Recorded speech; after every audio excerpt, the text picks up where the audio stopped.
The house had been in my family for 3 generations, and I had never once felt comfortable sleeping there. It was the kind of old that settled into the walls, the kind you could smell in the plaster and the warped wooden floors.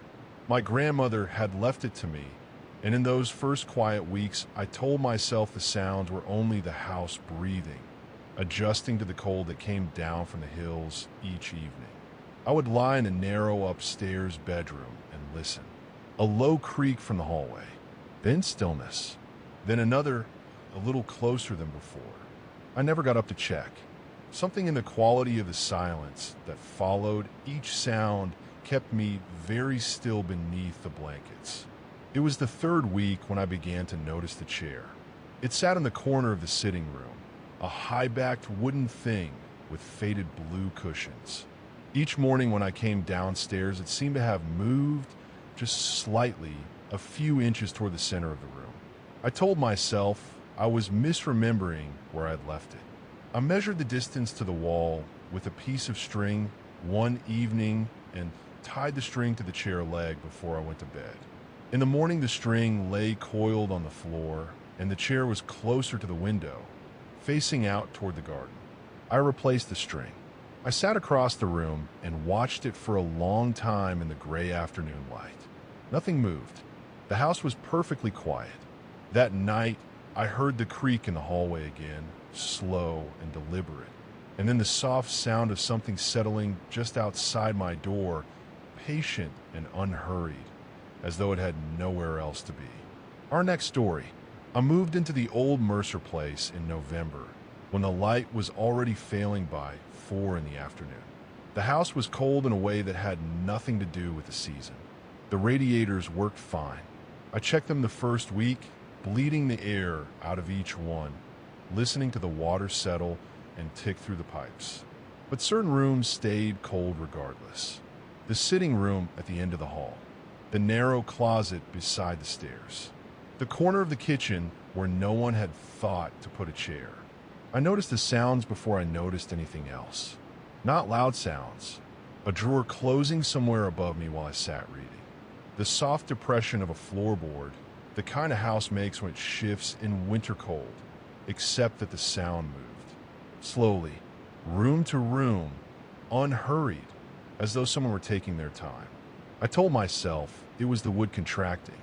Then I started finding small things displaced. A glass moved to the wrong shelf. A book placed face down when I always left mine face up. Nothing dramatic. Nothing I could point to and say with certainty that something was wrong. Only the accumulating sense that the house had its own quiet habits, older than mine. One evening I stood at the kitchen window, watching the dark come in across the back field. Behind me, I heard the chair at the table shift just slightly, the way it does when someone sits down. I did not turn around. I stood very still and watched my own reflection appear slowly in the glass as the last light left the sky. After a long moment, I turned around. The chair was empty. The kitchen was empty. But the house felt somehow less so. Our next story. My grandmother left me her house on the edge of a dying orchard, and I spent the first week convincing myself the sounds were simply the house settling. The floorboards in the upstairs hallway would creak in the early hours, slow and deliberate, the way they do when someone is choosing carefully where to place their weight. I told myself it was the cold moving through the old timber. The cold in that house was particular, a dry stillness that gathered in corners and never quite dispersed, even when the radiators knocked and ticked their warmth into the rooms. I noticed the mirror first. It was a tall oval thing in the parlor, spotted dark at its edges where the silver had worn away beneath the glass. In the evenings when the lamp was low, I would sometimes catch a shape in its surface that did not belong to the room. Just a heaviness, a subtle thickening of shadow on one side. Gone the moment I looked directly at it. Then there was the smell, something like dried lavender and cedar, and beneath that something older, closer to earth.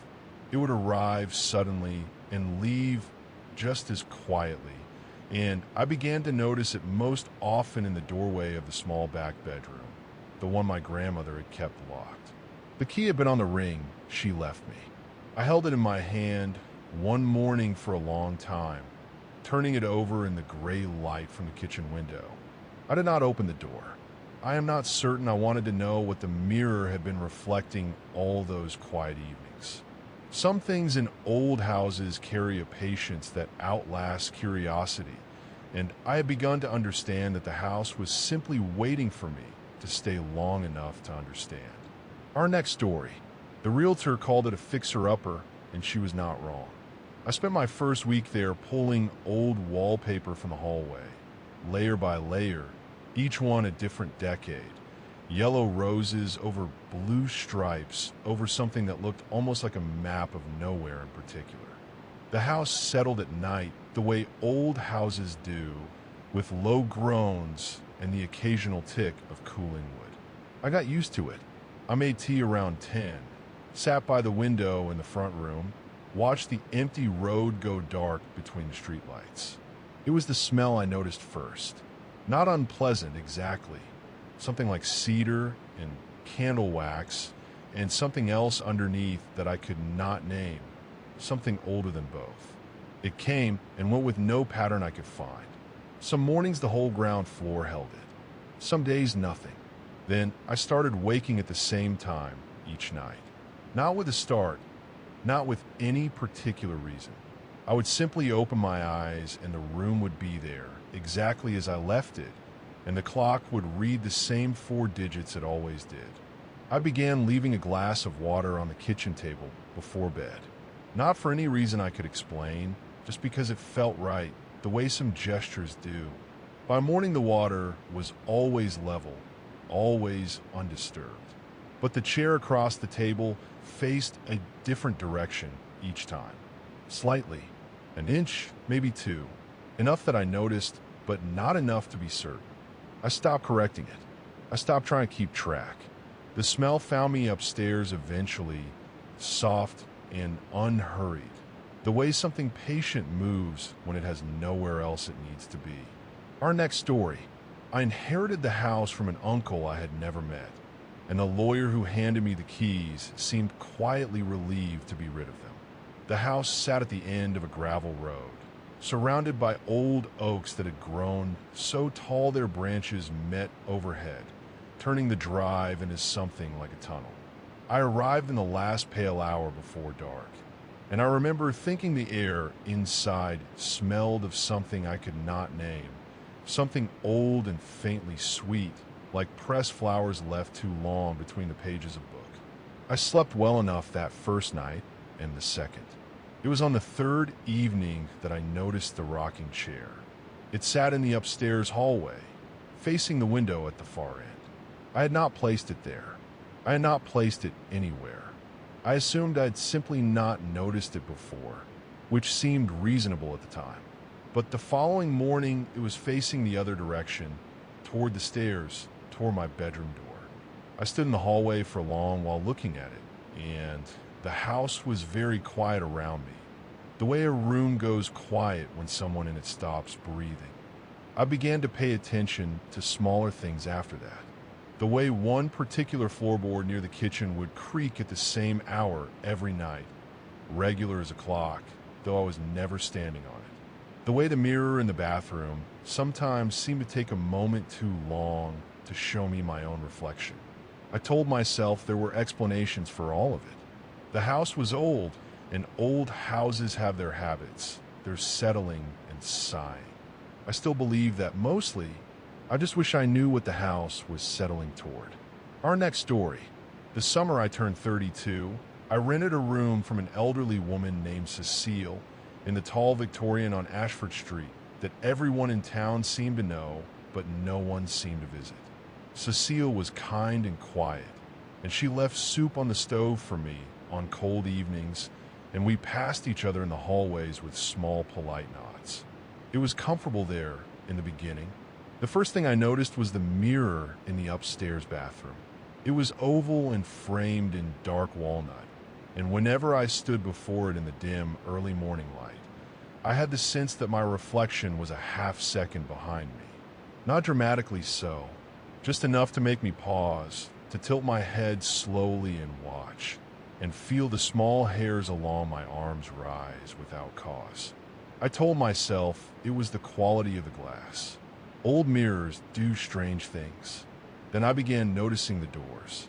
I would leave them open and return to find them closed. Always gently, always fully latched, as if someone had taken quiet care with them. I mentioned it once to Cecile over tea, and she looked at her cup for a long moment before saying that the house had always been particular about its rooms. I did not know what to do with that. The thing that stayed with me after I eventually moved on, was the sound I heard some nights from the room at the end of the hall. The one Cecile said she kept closed for storage. It was not a frightening sound, precisely. It was something closer to breathing, slow and patient and very, very calm. As though something in there had simply been waiting for a long time and was in no hurry at all. Our next story. The house came with a job. That was how the property manager explained it when she handed me the keys, a caretaker position for an estate that had been sitting empty for 11 years. And I moved in on a gray Tuesday with 2 bags and no particular expectations. The rooms were large and cold in the way that old houses are cold, a chill that lived in the walls rather than the air. I did not mind at first. I lit the gas heater in the kitchen and made tea and listened to the silence settle around me, like something folding itself down for sleep. It was the mirrors that began it. There were 7 of them throughout the house, each one tall and dark-framed and tilted slightly forward on its hooks, the way old mirrors are hung so you can see the floor in front of you. I noticed after the first week that they were not quite reflecting the same light the windows let in. A dimness in them, a quality like looking at still water rather than glass. I told myself it was the age of the silver backing. Then I began to notice the smell. Not unpleasant, only particular. Something like cedar and rain and a faint sweetness underneath, appearing in different rooms on different mornings with no draft to explain it. I checked every window. I checked the attic. I found nothing. On the 32nd night, I woke at some quiet hour and lay in the dark and had the slow, certain feeling that something in the house had recently moved through the hallway outside my door. Not quickly, not with urgency, but with the unhurried ease of something that had been doing so for a very long time and saw no reason stop. I did not get up to look. Our next story. I found the house through a classified ad printed on actual paper, pinned to a corkboard outside a laundromat. The rent was low enough to feel like a mistake, and I moved in on a gray Tuesday with very little furniture and no particular expectations. The first weeks were quiet in the way old houses sometimes are, full of small sounds that belong to settling wood and cooling pipes. I grew used to the tick of the radiator, the soft complaint of the floors at night. I told myself this was simply what it meant to live somewhere with history. It was the light that I noticed first, not an absence of it, but something stranger. Certain corners of the house seemed to hold the afternoon longer than they should, a pale gold warmth that lingered well past sundown. I would look up from a book and find one wall still softly lit, while everything else had gone to shadow. I assumed it was a reflection from somewhere outside, though I never found the source. Then I began to notice the smell. Faint and almost pleasant, like something baking in a kitchen very far away. It came and went with no pattern I could identify. Sometimes it woke me at 3 in the morning, and I would lie still and breathe it in, feeling oddly calm in a way that did not quite feel like my own calm. One evening I was washing dishes and looked up at the window above the sink. In the dark glass, I could see the kitchen behind me, the overhead light, my own reflection. And just at the edge of the frame, in the doorway that led to the hall, there was a shape that was simply standing there. I turned around. The doorway was empty. The smell was very strong.